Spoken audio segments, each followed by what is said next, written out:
नमस्कार बच्चों, आशा है आप लोग हमेशा कुशल होंगे। क्योंकि अभी जो कोरोना का माहौल है बहुत खतरनाक हो गया है, इसलिए आप लोग घर में रहें और ऑनलाइन पढ़ाई ही करें। तो आज समय न गंवाते हुए आज का वीडियो शुरू करते हैं पाई के बारे में। जो अभी तक हम लोग 9th-10th में पढ़े हैं कि पाई का मान कितना होता है, तो हम लोग तुरंत बता देते हैं पाई का मान 22/7 होता है। लेकिन जब वही बात पूछते हैं कि पाई कौन संख्या है, तो बताते हैं पाई एक अपरिमेय संख्या। तो ऐसा क्यों होता है? एक जगह पर बताते हैं पाई एक अपरिमेय संख्या है और दूसरी जगह पर बताते हैं पाई का मान 22/7 है। तो 22/7 तो परिमेय संख्या है, तो फिर अपरिमेय संख्या कैसे पाई को हम लोग बोलते हैं? तो कहीं न कहीं हम लोगों को समझने में दिक्कत हो रही है। हम लोग इसका अर्थ नहीं समझ पा रहे हैं कि एक जगह पाई या परिमेय संख्या और एक जगह पाई परिमेय संख्या। तो कुछ न कुछ हम लोग इसके पीछे वैज्ञानिक कथन को जानेंगे कि इसके पीछे वैज्ञानिक कारण क्या है। तो अंत तक वीडियो में बने रहें और इसकी जब पूरी जानकारी पाई के बारे में आपको दी जाएगी। तो शुरुआत करते हैं। पाई जो है, जैसे हम लोगों का ABCD जो हम लोग अक्षर लिखते हैं, ये इसमें 26 अक्षर होता है। उसी प्रकार से ग्रीक भाषा का ये 16वां लेटर पाई है। पाई जो है 16वां लेटर है। जैसे अंग्रेजी में 16वां लेटर P होता है ना, उसी प्रकार से पाई है जो ग्रीक भाषा का 16वां अक्षर है। और इसे सर्वप्रथम आर्यभट्ट ने खोज किया था। सर्वप्रथम पाई का मान जो है आर्यभट्ट ने दिया था। तो पाई का शुरुआत कहाँ से हुआ? तो सबसे पहले लोग सामान एक जगह से दूसरे जगह, जबकि धीरे धीरे आदमी को ज्ञान हुआ तो सामान एक जगह से दूसरे जगह ले जाना चाहा। तो ले जाने के क्रम में उन लोगों को थोड़ा सा तकलीफ लगने लगा सर पर वजन रखने में। तो उन्होंने एक गाड़ी आविष्कार किया। गाड़ी के लिए पहिया बनाया ताकि पहिया से एक जगह से दूसरे जगह पर ले जाया जा सके। तो जब शुरू पहिया बनाया तो पहिया पूरी गोल नहीं हो पाया। जिस प्रकार से ऐसे पहिया हो गया या कुछ हो गया, गोल नहीं हो पाया। गोल नहीं होने के कारण उस पर जो सामान रखा जाता था, सामान उबड़ खाबड़ ऊंचा नीचा होता था। गोल नहीं रहने के कारण जिसके कारण सामान गिर जाता था। तो अंततः उन्होंने एक बनाया किया कि आखिर इसको गोल कैसे किया जाए। तो गोल करने के लिए उन्होंने एक धागा लिया और धागा की सहायता से किसी भी त्रिज्या को मापकर और उसको उस प्रकार से गोल किया। और गोल करने के बाद वही आकृति में उसको बना दिया। तो इस प्रकार से ही पहिया बन गया।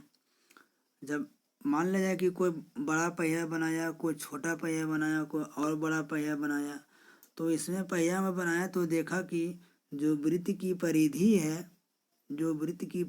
है और जो इसका व्यास है, सभी वृत्त में यदि देखा गया कि वृत्त की परिधि और व्यास परिधि बटा व्यास का अनुपात सभी में नापा गया तो सभी में एक राशि कांस्टेंट आ रहा था। परिधि, वृत्त की परिधि और व्यास दोनों का यदि अनुपात लिया गया तो बड़ा पहिया हो छोटा पहिया हो कोई भी पहिया था तो उसका मापा गया तो जो अनुपात आता था वो कांस्टेंट था, सभी में बराबर आ रहा था। तो कहने का मतलब हुआ कि सब जगह सेम आ रहा है। इसका मतलब कोई एक नियतांक है जो सभी जगह पर ये काम करेगा। तो और इसी को नाम रखा गया पाई। जो कांस्टेंट आया परिधि बटा व्यास, इसी को नाम रखा गया पाई। तो पाई का परिभाषा क्या हुआ? परिभाषा कि किसी वृत्त की परिधि और उसके व्यास के अनुपात को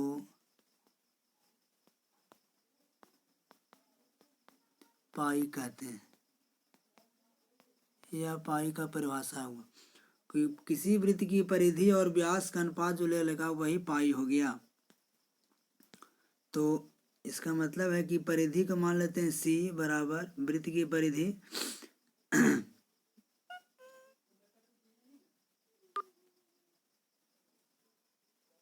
वृत्त की परिधि या सी हो गया और बटा व्यास, व्यास को हम लोग लिख सकते हैं त्रिज्या 2r।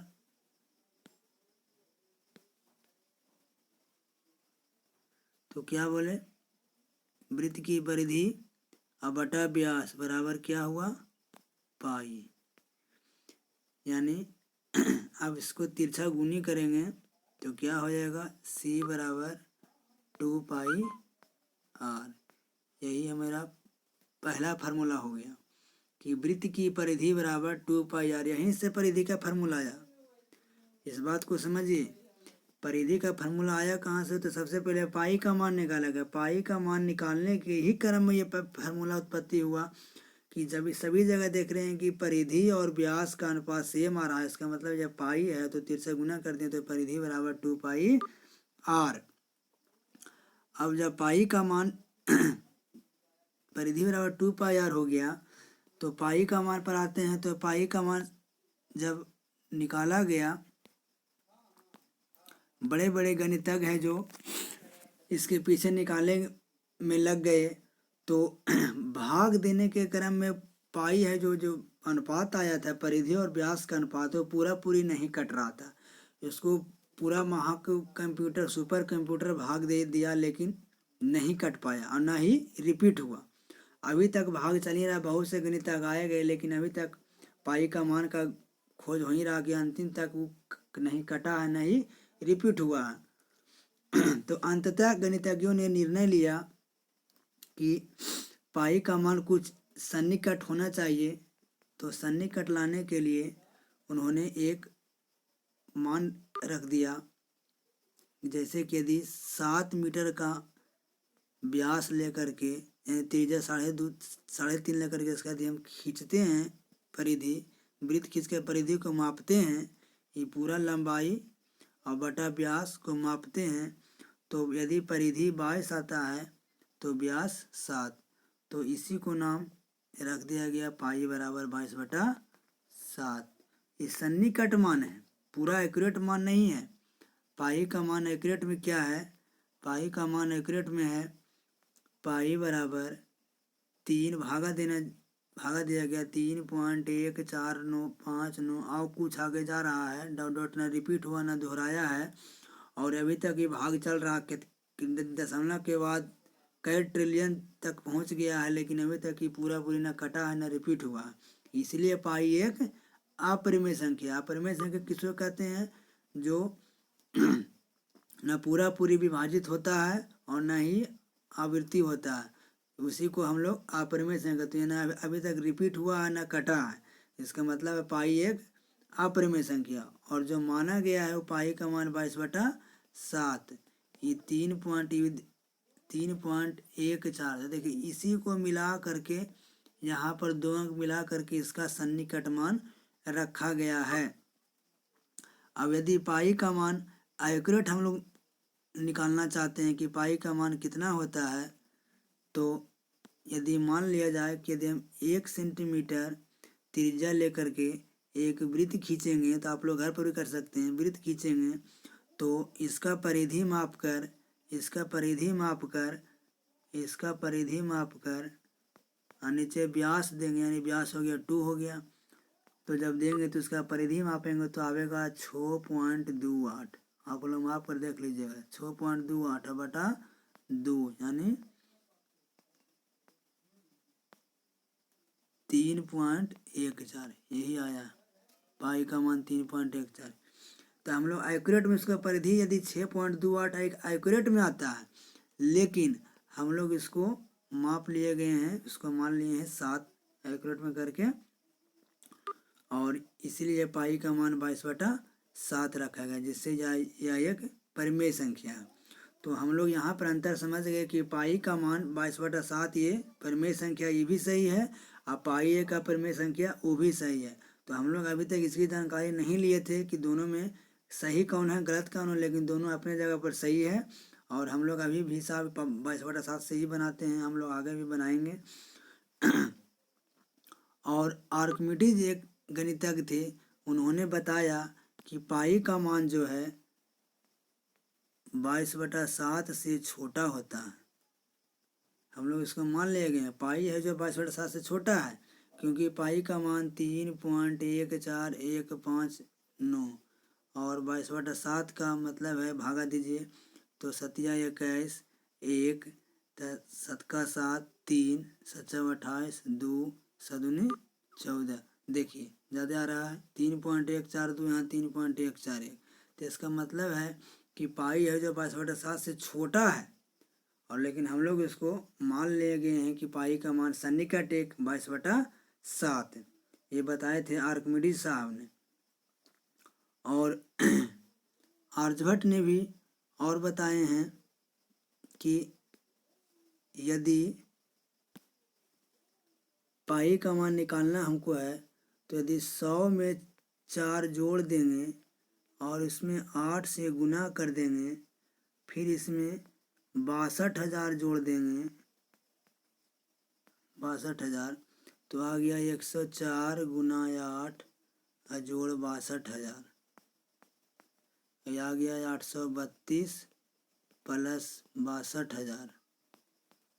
अब इसको जोड़िए तो कितना आएगा 62,832। अब यदि इसमें हम 20,000 से भाग देंगे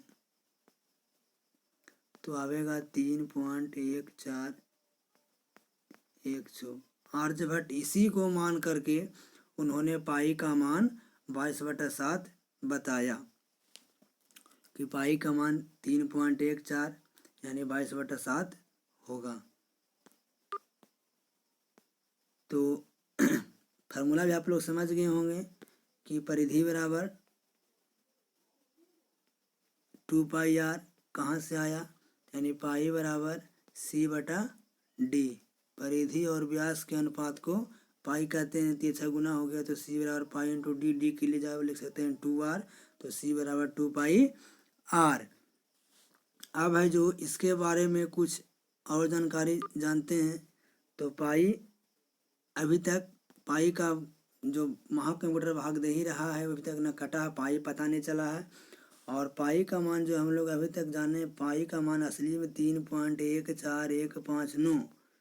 इसको देखिए पाई दिवस ही मनाया जाता है, पाई डे।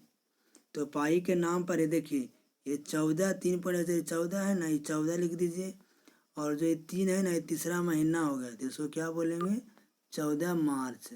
यानी पाई दिवस कब मनाया जाता है तो 14 मार्च के। और कब मनाया जाता है तो देखिए ये है 1:59, यानी टाइमिंग इसका है 1:59 में, 1:59 में शाम में 2 बजने लगा। तो पाई का मान इसको याद करने का भी तरीका हो गया कि पाई बराबर 3.14 यानी 14 मार्च 1:59 मतलब कि 1:59 में। तो पाई का मान हम लोग याद करने में कोई दिक्कत नहीं होगा, इसी ट्रिक से हम लोग सीख जाएंगे। 2 जीके हो गया कि 14 मार्च को पाई दिवस मनाया जाता है। कब मनाया जाता है तो 1:59 में। पाई ग्रीक वर्ड का किम्मा अक्षर है तो 16वां लेटर है। पाई का खोज किसने किया तो सर्वप्रथम आर्यभट्ट ने बताया था, इसके बाद आर्किमिडीज साहब ने बताया। तो आशा करते हैं कि आप लोग पाई के बारे में जानकारी ले लिए होंगे। अभी तक आप लोगों को पाई के बारे में ऊहापोह की स्थिति बनी हुई थी, लेकिन अब आप लोग क्लियर हो गए होंगे। धन्यवाद।